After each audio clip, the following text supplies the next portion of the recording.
And just like Jesus refers to his followers as the salt of the earth, if you think about it, salt is a different substance from the food that it's poured into. But nevertheless, that salt can't influence the food until it's sprinkled and intermingled with the food. So the salt is a different substance, but it does its work by being poured onto the food and influencing it.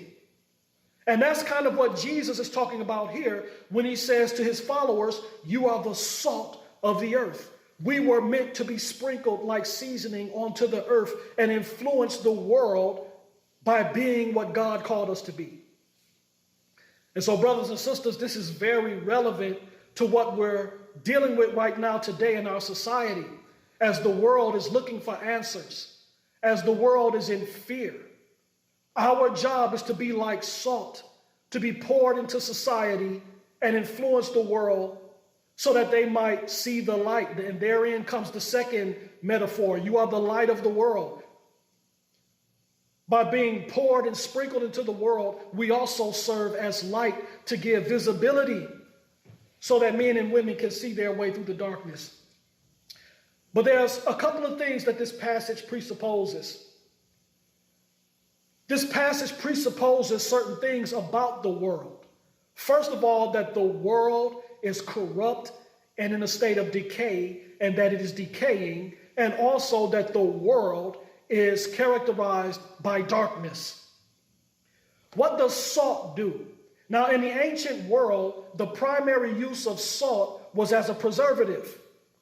They used salt to preserve their food. There's a preserving quality about salt.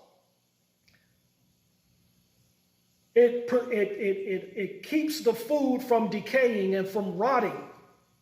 And so the idea here is that just as salt is a preservative which opposes corruption and rotting in food, that is the role and the function that the church serves in society. God has put us in the world and left us in the world to hinder the corruption and the decay.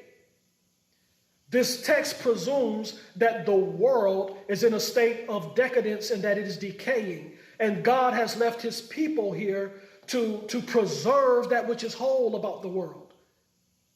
We are to maintain God's standards in this world by demonstrating, again, those beatitudes that he just mentioned in the earlier part of this chapter.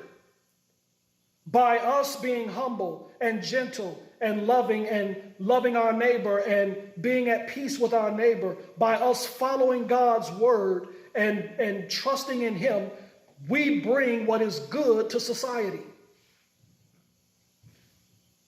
And that's so needed in a time like today.